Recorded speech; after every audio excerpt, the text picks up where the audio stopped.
I've made my opinion clear on the original Metroid numerous times now, often as a point of reference to how the game succeeding it took what it was doing and improved on it. But I don't intend to make it sound as if the original Metroid is necessarily bad. I mean, it kind of is, but it would be a real disservice to dismiss what the game was in context, an adventure unlike anything else that helped define a genre being enjoyed to this day. Because for all the obtuse level progression, unforgiving design, and general clunkiness expected for a game that was released 35 years ago, you could really do something with the foundation to try and make it special. So let's restart.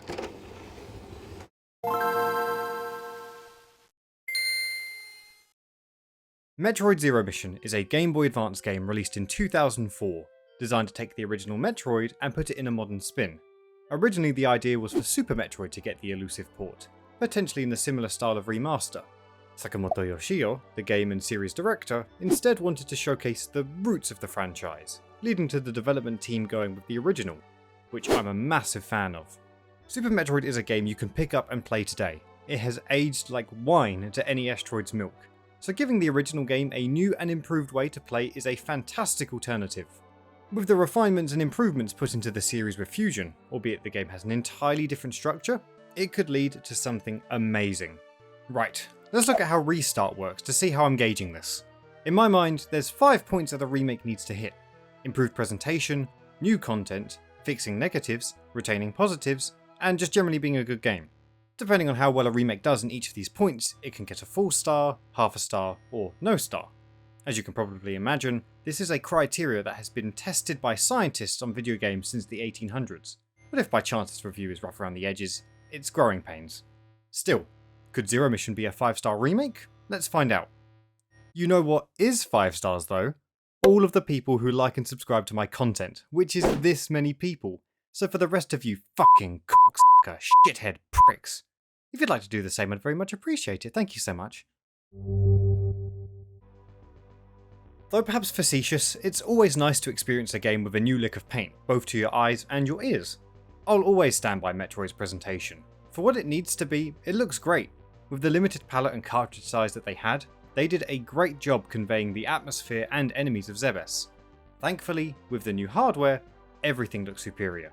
Samus is an easy point of reference for this. I mentioned as such in the Super Metroid video, but the 3-frame run cycle for her on the NES did its job in a basic manner.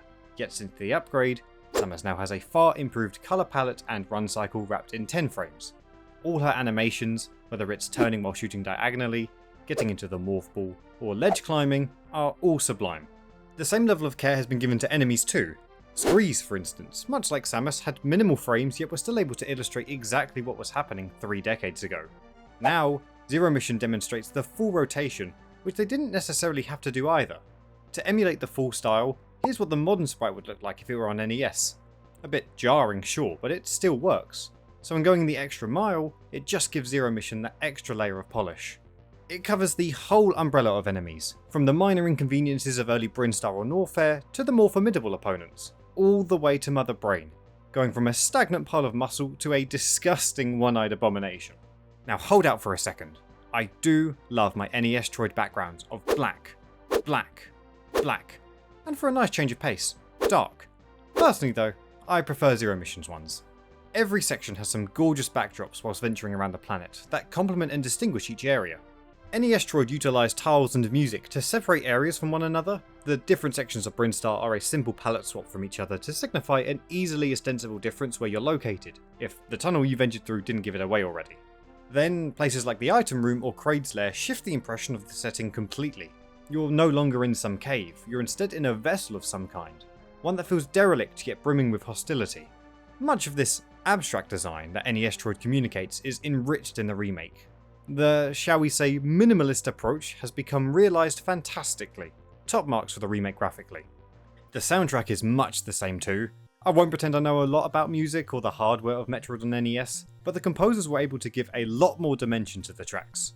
The Brinstar theme at the beginning of NES-troid is an adventurous yet admittedly plinky opening score for the game you just start, but the Zero Mission equivalent is much more triumphant.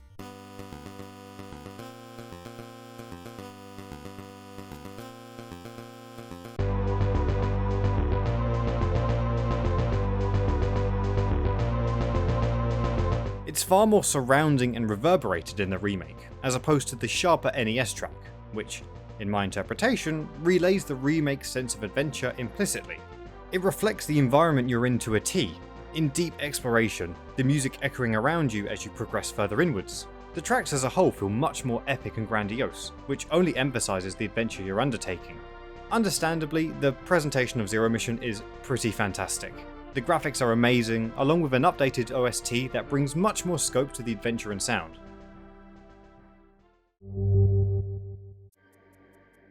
It's all well and good for a game to be remade one-to-one, but I think the sign of a great remake is giving old players a new motivation to try it again. Metroid already is a touch bare bones for an adventure. You drop in and figure things out for yourself. While that may elongate player experience, if you know what you're doing, you can beat the game in less than 2 hours, and that's being generous. Zero Mission intends to answer for both a lack of narrative and meat to the gameplay with a bunch of extra inclusions. First things first, Zero Mission, much like every other game since Super, tries to have a story around it. Considering the original dedicated its narrative to 22 words on a slideshow presentation, Zero Mission opts for cutscenes plus text a la Super Infusion. I appreciate that the game does its best to build off what it had.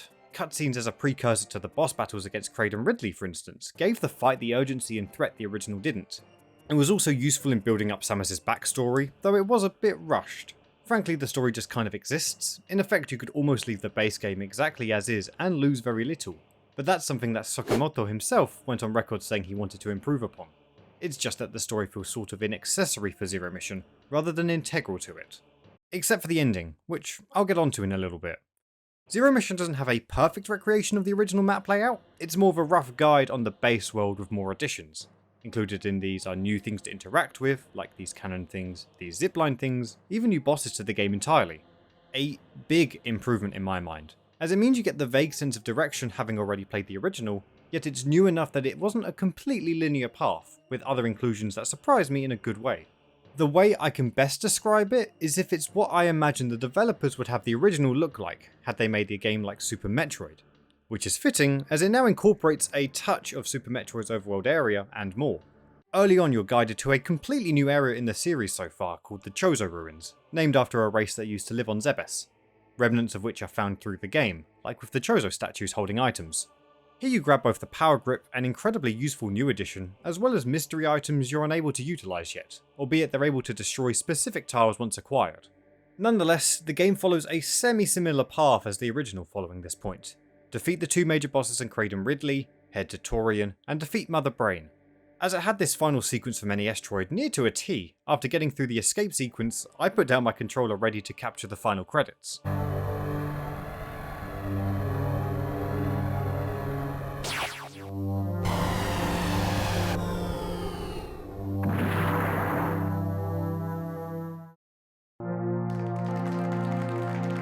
Well, I've seen better credits. After beating Zero Mission, Samus is attacked by space pirates who successfully take her back down to Zebes. This gives not only a whole new stealth playstyle at the beginning, with Samus in a Zero suit, but it also builds upon the story of the Chozo relative to Samus, as you learn that this is where she used to live when she was younger. Here the story started to engage me a little bit more, and the extra bit of gameplay I had to stealth around the space pirates while trying to get Samus' suit back was welcome, though I'm not really sure how well I'd rank it star-wise. I might have to come back to this one and see how it fares relative to everything else. This is arguably the outright biggest concern for me when I'm playing a remake. Developers have the capability to address what fans or critics highlighted in the game, both positive and negative, then fine-tune it to perfect it. My main issues with the original Metroid were that it was too cryptic and it was too unforgiving. On top of these main ones, it has the traditional jank you'd expect from an NES game, a lack of polish in communicating to the player with things like items, and generally having a real oversight in directing where you need to go. Also the length, but that's already been discussed. You can probably lump crypticness in with the lack of direction, because that's the main mantra of navigating Metroid 1. You'll often run into dead ends, some of which are actually just that, whilst others have frustratingly obtuse means to get through them. All the while, you don't really know what even constitutes progression. That issue is almost completely fixed in Zero Mission, largely due to the Chozo statues. Previously they were reserved to hold some items for the player to obtain in NES Troid, whereas here they've been given another role. Occasionally you roll onto them, locking you in place whilst they give you a waypoint for where you need to go, so this works twofold. It firstly gives you that general guidance of where you need to be going, then it also confirms to you that if you get stuck along the way of accessing an area, that there is a passage in the vicinity, whether it be a small block you need to break or a puzzle of some kind. The crypticness of the first game is withheld, yet reworked in a way that makes it more satisfying than frustrating, much in a similar fashion to Fusion. I might as well have been navigating the first few games blindfolded, and I'd have probably beaten Metroid 2 in a quicker fashion. Yet over subsequent entries, it's become more of a learned and predictable pattern. I really think Zero Mission did a fantastic job in retaining old elements, evolved through a newer spin. The unforgivingness is certainly an NES staple, but what really stuck out to me was with regards to Samus's energy. You start from every save at 30, with the only ways to replenish being from enemy drops or finding a limited energy tank. This is annoying. One of the few things that really made me want to save state, but I promise I powered through. Then Zero Mission is like, yo, you want some health? Throughout the entire map, there are save rooms that replenish you and allow you to checkpoint regularly, as well as Chozo statues' tertiary purpose in replenishing health and missiles too. It feels like at this point especially, the developers recognise grinding kills the pacing, so now time for Samus to recharge is minimal. You will often go into new areas, boss fights, or any major moment with 1, near to full energy and items, and 2, a place to have saved beforehand, to minimise backtracking and repeating sections. The crux of the adventure is at its most poignant, with no additional grievances to bring it down. The final issue I had with the original Metroid is definitely the one I'm least going to stick it to, because it's not unique to it, but man, the game is rough around the edges. Platforming felt a bit imprecise, enemies that are meant to be there aren't there, on the specific emulation of the game I played, Ridley was limited to a baby mode attack pattern. It's quite unpolished. But that's expected, it's a game that was unprecedented with little to no blueprint to follow. Under the Fusion engine, Metroid is revised beautifully and the polish is plentiful. Samus is much tighter to control. On top of the ledge grab power-up she obtains from the Chozo ruins making platforming easier, everything you obtain is tracked and laid out simply, and everything just works how it's intended. Now, I will say, the odd moment did trip me up. I did get lost once or twice, so by no means has every issue dissipated perfectly, but I'll give it the benefit of the doubt because, well, I'm an idiot. I believe it's equally as important for remakes to not only stamp out any issues, but make sure what was so great about the original is withheld. Though Metroid has a tendency to not be a good game a lot of the time, the rest of my time with it was when the elements did click. Even for a 35-year-old game, being as innovative as it was meant that a formula was there, and when it worked beautifully. This, combined with its great atmosphere, is what made me excited to see it remade. I'd say that Zero Mission has a similar progression of power to Super Metroid the most, as the world layout feels more linearized, though not to the extent of Fusion. In giving the player specific markers to go to, you will come across inaccessible passages along the way that, with the introduction of a power-up, then becomes accessible later on. On top of the ability to find additional items like energy tanks and missiles as a reward for exploring off the beaten path. The Metroidvania mantra. This could be weighted more to do with refining and fixing the negatives, but regardless, the brief buzz of adventure I felt in Metroid has been extended throughout the entire game. One thing that I had sorely missed going over from Fusion was the ledge grab to platform at the beginning of the game, so having that be obtainable here was an absolute dream that made me feel much more competent. Same with the missiles, high jump, screw attack, ice beam, the whole works. And, expectedly, the atmosphere has been retained if not improved thanks to the upgrade in presentation. My favourite setting so far in Metroid is the biologic space station in Fusion. Something about the metallic, cold and abandoned vibe really got me hooked, but elements of that are here too. Ridley's boss battle, where you expect it to appear in the shadows, instead begins with an empty room that you know doesn't feel right, which encapsulates the vibe of the game for me. Constantly on guard with a faint threat looming over you. Not a whole lot else to say here. I guess it's partly because Metroid is an ambitious yet flawed title. That said, what works there was maintained excellently in Zero Mission. Now, finally, the mystery we've all been waiting for. A star to decide if Zero Mission is a good game or not.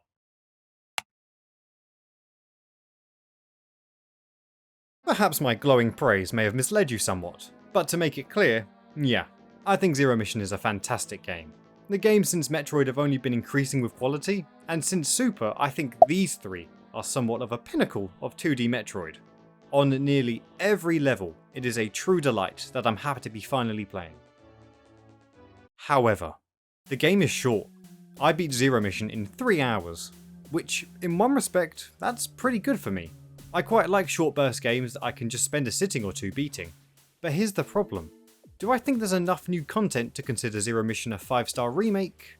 I don't really know. I like the stealth sections in the extra chapter, but I don't love the stealth sections.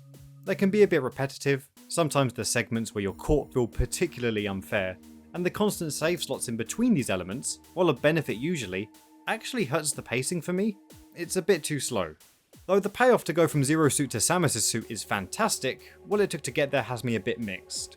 The elements that gave backstory to Samus are a part I like. The cutscenes in general were a nice addition, with the final chapter detailing vague memories of Samus alongside the Chozo being fascinating. Then there's the additional bosses, which aren't terrible, but they are just kind of there. Nothing tops Kraid or Ridley's fights, nor do they significantly alter anything that occurs. And maybe this is unpopular, so feel free to let me know, but the Mecha Ridley actual final boss fight? Did not like it. Was far too specific and far too unforgiving in where you need to hit it. Mother Brain, while nothing special, was a far more enjoyable final boss. So, where does that leave it? There are some good, and there are some less good additions. I skew a bit more positive on the new content than negative, but, and this isn't meant to diminish how good the game is by any means, I think the new content gets half a star. Metroid Zero Mission is a 4.5-star remake, and I know, that's deplorable. It's something I sat on for quite a while, so just pretend that's the reason this video took so long. I did go back and forth on whether or not it is truly 5 stars, but I want to reserve that for the best of the best. The remakes that I think are top to bottom masterpieces, and there's a lot of remakes I want to talk about. But at the end of the day, my light criticism aside, Zero Mission is a fantastic game. Up there with the best in the franchise, certainly. And I think that it'll be even more interesting to see how the next remake did by comparison.